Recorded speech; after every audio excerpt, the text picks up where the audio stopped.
आज हम आपको भारत की उस ऐतिहासिक इमारत की कहानी सुनाने जा रहे हैं जिसे दुनिया में प्रेम की सबसे खूबसूरत निशानी माना जाता है। ये है ताजमहल, जो उत्तर प्रदेश के आगरा शहर में यमुना नदी के किनारे स्थित है।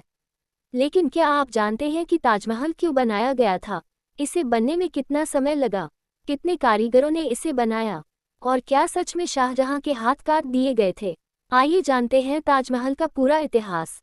साल 1592 में मुगल राजकुमार खुर्रम का जन्म हुआ, जो आगे चलकर शाहजहां के नाम से प्रसिद्ध हुए। 1607 में उनकी मुलाकात अर्जुमंद बानो बेगम से हुई। कुछ वर्षों बाद 1612 में दोनों का विवाह हुआ। विवाह के बाद अर्जुमंद बानो को मुमताज महल की उपाधि दी गई। मुमताज केवल शाहजहां की पत्नी ही नहीं, बल्कि उनकी सबसे विश्वसनीय सलाहकार भी थीं। 1631 में जब शाहजहां दक्कन के अभियान पर थे, उसी दौरान मुमताज महल ने अपने 14वें बच्चे को जन्म देते समय बुरहानपुर में अंतिम सांस ली। उनकी मृत्यु से शाहजहां गहरे शोक में डूब गए। कहा जाता है कि उन्होंने अपनी प्रिय पत्नी की याद में दुनिया का सबसे सुंदर मकबरा बनवाने का निर्णय लिया।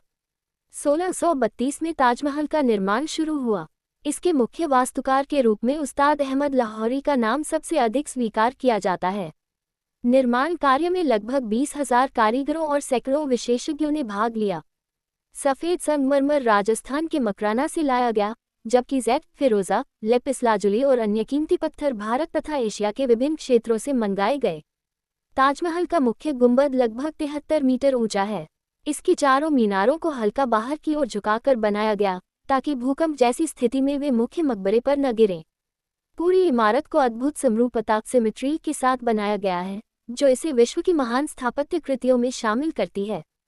ताजमहल का निर्माण लगभग 22 वर्षों में पूरा हुआ और 1653 के आसपास इसका मुख्य कार्य समाप्त हुआ। उस समय इसकी लागत लगभग 3.2 करोड़ मुगल रुपये बताई जाती है, जो आज के समय में अत्यंत विशाल राशि के बराबर मानी जाती है।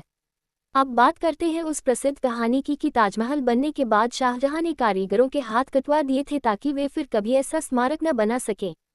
इतिहासकारों को इस दावे का कोई विश्वसनीय प्रमाण नहीं मिला है, इसलिए इसे ऐतिहासिक तथ्य नहीं, बल्कि एक लोकप्रिय लोककथा माना जाता है। 1658 में शाहजहां के पुत्र औरंगजेब ने सत्ता संभाली और शाहजहां को आगरा किले में कैद कर दिया। कहा जाता है कि उन्होंने अपने जीवन के अंतिम लगभग 8 वर्ष आगरा किले से ताजमहल को निहारते हुए बिताए। 1666 में उनकी मृत्यु हुई और उन्हें मुमताज महल की कब्र के पास ताजमहल में ही दफनाया गया। समय के साथ ताजमहल को कई चुनौतियों का सामना करना पड़ा। ब्रिटिश शासन के दौरान इसके बगीचों में परिवर्तन किए गए। बाद में भारतीय पुरातत्व सर्वेक्षण ने इसके संरक्षण का कार्य शुरू किया।